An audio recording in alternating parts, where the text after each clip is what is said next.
Hello friends, welcome to my official YouTube channel Apex Institute Passion for English. I am Biplab Mukherjee, Faculty of English. আজকে যেটা নিয়ে আলোচনা করতে চলেছি সেটা হচ্ছে পিএসসি ক্লার্কশিপের যে ডেসক্রিপটিভ ইংলিশটা আছে, সে ডেসক্রিপটিভ ইংলিশের রিপোর্ট রাইটিং বলে একটা টপিক আছে। প্রচুর স্টুডেন্টস ফোন করেছিল আমাকে যে রিপোর্ট রাইটিং কীভাবে লিখবো, কী বিষয়, কীভাবে প্রেজেন্ট করতে হয়, ভয় পাচ্ছে ডেসক্রিপটিভ রাইটিংয়ের ক্ষেত্রে। 50 নাম্বার আছে মোট ইংলিশে। তো সেটা নিয়ে আজকে আমরা আলোচনা করতে চলেছি। রিপোর্ট রাইটিং মানে বিষয়টা হচ্ছে কি, রিপোর্ট রাইটিং ব্যাপারটা কী সেটাকে জানতে হবে। বাংলার সাথে অনেক স্টুডেন্ট এটাকে গুলিয়ে ফেলে। বাংলাতে যেটা থাকে প্রশ্নেতে সেটা হচ্ছে কি না, সম্পাদকীয় প্রতিবেদন রচনা করো। বাংলা কোয়েশ্চেন পেপারটায় ম্যাক্সিমাম ক্ষেত্রে আমি যেটা দেখেছি সেটা হচ্ছে সম্পাদকীয় প্রতিবেদন রচনা। কিন্তু ইংলিশের ক্ষেত্রে যেটা মেনলি থেকে থাকে সেটা হচ্ছে নিউজ পেপার রিপোর্ট রাইটিং, এবং সেখানে অপশানস দেওয়া থাকে, 5টা কি 6টা অপশানস থাকবে। সেই অপশানসের ভিত্তিতে তোমাকে নিউজ পেপার রিপোর্টটা লিখতে হবে পরীক্ষায়। তাহলে প্রথমেই আমরা যেটা নিয়ে আলোচনা করতে চলেছি সেটা হচ্ছে difference between news report and editorial. What is editorial writing and what is news report. দেখো, তোমরা সবাই দেখতে পাচ্ছ যে এখানে একটা কতগুলো পয়েন্ট আকারে দেওয়া রয়েছে। সেটা হচ্ছে কি না, ফার্স্ট পয়েন্টটার দিকে যদি আমরা তাকাই, কি a news report is like an inverted pyramid, it goes from general to particular, summary to expansion. That means news report বিষয়টা কি, একটা পিরামিডের মতো, ঠিক আছে, যেখানে তুমি যখন সেই নিউজ রিপোর্টটাকে প্রেজেন্ট করতে চলেছো, সেই প্রেজেন্টের স্টার্টিংয়েই তোমাকে প্রথমে কতগুলো জেনারেল টপিকস নিয়ে আলোচনা করতে হয়, তারপরে সেটা ডিটেইলড অ্যানালিসিস করতে হয় বা এক্সপ্লেন করতে হয় বা এক্সপ্ল্যানেশন করতে হয়। আবার ঠিক একই রকমভাবে ওটাকে যদি আমরা ঘুরিয়ে বলি তাহলে আমরা বলতে পারি যে প্রথমে সামারি দিতে হয়, তারপরে সেটাকে এক্সপ্যান্ড করতে হয়, তার মানে সেটাকে এনহ্যান্স, সেটাকে কী করতে হয়, বাড়াতে হয়, ঠিক আছে। তারপরের পয়েন্টটা যদি আমরা দেখি, in a news report we have fact while the editorial is more philosophical. Fact বলতে মেনলি আমাদের যে পিএসসি কোয়েশ্চেনগুলো আমরা যদি দেখি ডেসক্রিপটিভে, তাহলে মেনলি নিউজ পেপার রিপোর্টে কোনো অ্যাক্সিডেন্ট, কোনো রবারি, ওকে, কোনো গুরুত্বপূর্ণ ইভেন্ট যেগুলো হয়েছে, ধরো এখন প্যান্ডেমিক কোভিড-19 চলছে, তার সাথে ধরো যে ইন্দো চায়না বর্ডারে যে একটা গণ্ডগোল, এই সমস্ত কিছু নিয়ে তোমাকে নিউজ পেপার রিপোর্ট লিখতে দেয় বেসিক্যালি। তো সেখানে তোমাকে কিন্তু তথ্যগুলো তুলে ধরতে হয়, ঠিক আছে। সেখানে তোমার নিজস্ব মতামত দেওয়ার কোনো স্কোপ থাকে না, ওকে। কিন্তু এডিটোরিয়াল যেখানে থাকবে, এডিটোরিয়াল অর্থাৎ সম্পাদকীয় প্রতিবেদন যেটাকে আমরা বলছি, এডিটোরিয়াল মানে কিন্তু একটা নিউজ পেপারের একটা এডিটর থাকে। যে কোনো নিউজ পেপার, সেটা নিউজ পেপার হোক বা নিউজ চ্যানেল হোক, প্রত্যেকটার একটা এডিটর থেকে থাকে।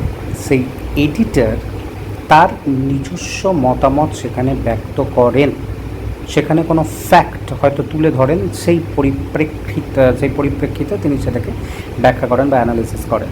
সেটা নিজস্ব, সম্পূর্ণরূপে তার নিজস্ব মতামত, ঠিক আছে। তো এখানে স্টুডেন্টদিকে তোমাদেরকে বুঝে নিতে হবে যে কোনটা নিউজ পেপার রিপোর্ট, কোনটা editorial report. News paper report তথ্য নির্ভর, যে অপশানসগুলো দেওয়া থাকে সেগুলোকে তোমাকে অ্যাম্পলিফাই করতে হয়, সেটাকে তোমাকে এক্সপ্যান্ড করতে হয়। আর যেটা এডিটোরিয়াল সেটা কিন্তু নিজস্ব মতামত, অর্থাৎ তোমাকে কিন্তু এডিটোরিয়াল রিপোর্ট রাইটিং বলে না, তোমাকে কিন্তু নিউজ পেপার রিপোর্ট রাইটিং করতে বলে। অর্থাৎ তোমাকে যে তথ্যগুলো দেওয়া হয়েছে সেই তথ্যের বেসিসে তুমি সেখানে রিপোর্টটা লিখবে। 3 নম্বর পয়েন্টের দিকে যদি দেখি, the editorial is a commentary and an interpretation, okay, place an event into an wider context or network of relationship and interprets the reality. So definitely যেটা বলছিলাম যে এডিটোরিয়াল কী করে, কোনো বিষয়ে কমেন্ট করে। ধরো আজকে একটা গুরুত্বপূর্ণ বিষয় এসেছে আমাদের ন্যাশনাল নিউজে, সেটা হচ্ছে কি না, এই যে শিক্ষানীতির বদল ঘটেছে, সেটা নিয়ে ধরো কোনো একটা নিউজ পেপারের এডিটার তার নিজস্ব মতামত দিচ্ছে, ঠিক আছে। বা কোনো নোটবন্দি, সেটা নিয়ে কোনো নিউজ পেপারের এডিটর সেটা তার নিজস্ব মতামত দিচ্ছে, সেটা ব্যক্তিগত মতামত, ঠিক আছে। সেটা কিন্তু নিউজ পেপার রিপোর্টের সাথে কোনো মিল থাকে না। Editorials are not isolated commentary on an event but are continuation and expression of the process in which the newspaper is engaged. they involve connections or to groups of people. So definitely মানে সম্পূর্ণ একটা আবিচ্ছিন্ন দ্বীপের মতো নয়, মানে যেটা বর্তমান পরিস্থিতির মধ্যে চলছে সেই বর্তমান পরিস্থিতির উপর নির্ভর করে তিনি তার মতামত ব্যক্ত করেন। The editorials are not isolated commentary on an event but a continuation, যেটা বললাম। তারপর একটা হচ্ছে the structure of editorial presents the case, that means introduction, the frame in which different issues are defined. Okay, so definitely editorial একটা introduction দেয় এবং বিভিন্ন বিষয়ে তিনি একটা ফ্রেমের মধ্যে বন্দি করার চেষ্টা করেন। So the difference between a news report and an editorial consists in the difference between fact and comments and evaluation. তো ভালো করে বুঝে নাও, এটা খুব ইম্পর্টেন্ট পয়েন্ট এটা, সেটা হচ্ছে এডিটোরিয়াল কিন্তু ম্যাক্সিমাম ক্ষেত্রে কমেন্ট এবং ইভ্যালুয়েট করে। এডিটোরিয়াল যে রাইটিং, সেই এডিটার তিনি নিজস্ব মতামত এবং সেই বিষয়বস্তুটাকে মূল্যায়ন করে নিজস্ব মতামতটাকে ব্যক্ত করেন। আর নিউজ পেপার রিপোর্ট যেটা, সেটা পুরোপুরি, সেটা সম্পূর্ণরূপে তথ্য নির্ভর, মানে পুরোটাই যেটা ঘটেছে তার পরিপ্রেক্ষিতে তুমি সেটাকে ব্যক্ত করার চেষ্টা করছো বা তুলে ধরার চেষ্টা করছো। That is called news paper report writing. আশা করি বুঝতে কোনো প্রবলেম হবে না। ওকে, তো নেক্সট যে বিষয়টার দিকে তাকাবো আমরা বেসিক্যালি, সেটার দিকে যদি আমরা তাকাই, সেটা হচ্ছে কি না, রিপোর্ট রাইটিংয়ের ফরম্যাটটা কী থেকে থাকে।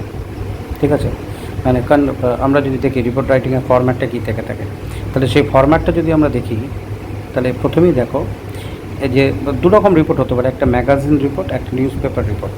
ঠিক আছে, ম্যাগাজিন রিপোর্টের মধ্যে, ম্যাগাজিন রিপোর্ট যদিও তোমাদের পড়ে না কম্পিটিটিভ এক্সামসে, ম্যাগাজিন রিপোর্ট বেসিক্যালি যে সমস্ত স্টুডেন্ট ক্লাস 10, 11 বা 12-এ পড়ে তাদের ম্যাগাজিন রিপোর্টটা পড়ে থাকে। নিউজ পেপার রিপোর্টটা বেসিক্যালি কোনো কম্পিটিটিভ এক্সামসই এসে থাকে।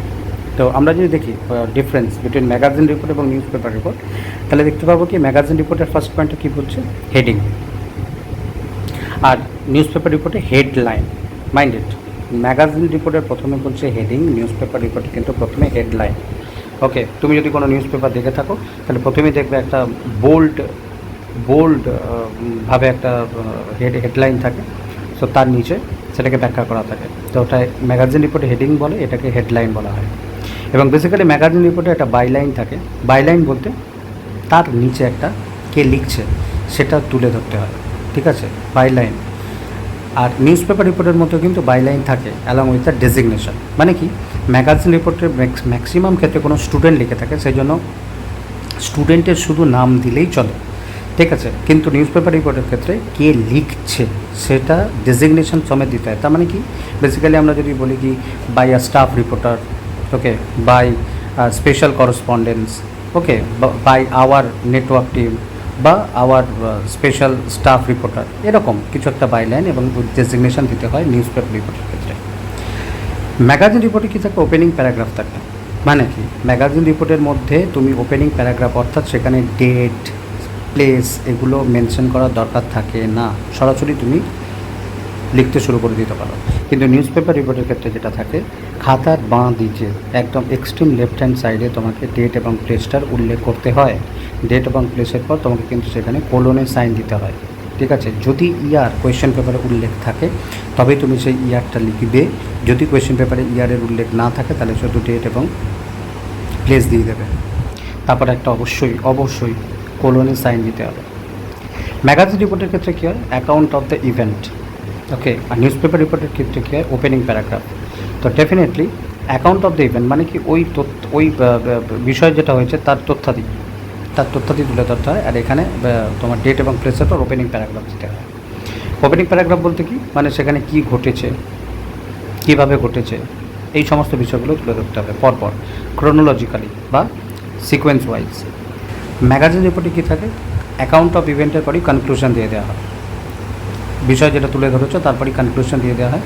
কিন্তু নিউজ পেপার রিপোর্টের ক্ষেত্রে ওপেনিং প্যারাগ্রাফের পর account of the event and witness remarks থাকে। মানে তুমি প্রথমে দিলে ডেট অ্যান্ড প্লেস, তারপরে ওপেনিং প্যারাগ্রাফ, তারপরে account of the event and witness remarks. অর্থাৎ অ্যাকাউন্ট অফ দ্য ইভেন্ট বলতে কী ঘটেছে, তাতে কতজন ইনজিওর, কতজন মারা গেছেন, কতজন অ্যাফেক্টেড,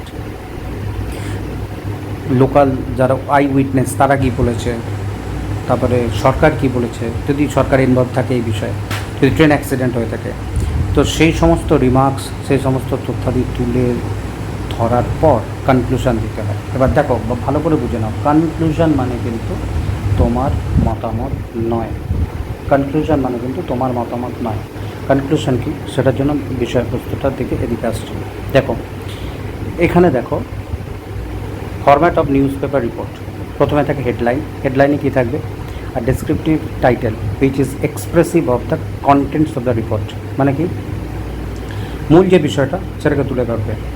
মূল যে বিষয়টা, ধরো আর ডিভাস্টেটিং ট্রেন অ্যাক্সিডেন্ট, আর ডিভাস্টেটিং বাস অ্যাক্সিডেন্ট, আর ডিভাস্টেটিং ন্যাচারাল ক্যালামিটি, ঠিক আছে, এরকম কিছু একটা বিষয় তুলে ধরতে হবে হেডলাইন হিসাবে।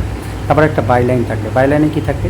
Name of the person writing the report along with the designation, অর্থাৎ কে রিপোর্টটা লিখছে সেই পার্সনের নাম দিতে পারো, তার ডেজিগনেশন, বা বাই আ স্টাফ রিপোর্টার বা বাই আওয়ার স্পেশাল করেসপন্ডেন্ট, এই ধরনের একটা বাইলাইন তোমাকে দিতে হবে। বাইলাইন মানে হেডিংয়ের বা হেডলাইনের নিচে যেটা থাকবে। It is generally given in the question, এবং একটা কোয়েশ্চেনে দেওয়া থাকে। Remember you are not suppose to mention your personal details in your answer. Okay, personal details এখানে বলতে হয় না, বাই লাইন দিলে মানে by a staff reporter, by our special correspondence, okay, by our news reporter team, that's it, এরকম, বা hour bureau report, এরকম কিছু একটা দিতে হয়। 3 নম্বর কী বলছে? Place and date of report, যেটা এখানে বললাম তোমাকে। তাহলে it is generally not mention in the magazine report separately, but here it is. তাহলে ভালো করে বোঝো, ম্যাগাজিন রিপোর্টে কিন্তু ডেট এবং প্লেস দিতে হয় না, কিন্তু তুমি যখন নিউজ পেপার রিপোর্ট উল্লেখ করছো তখন সেখানে কিন্তু তোমাকে প্লেস এবং ডেটটা উল্লেখ করতে হবে। তারপরে 4 নম্বর পয়েন্ট কি? Opening paragraph. ওপেনিং প্যারাগ্রাফে কী থাকছে? It includes expansion of the headline, অর্থাৎ হেডলাইনে তুমি মূল বিষয়টা তুলে ধরেছো।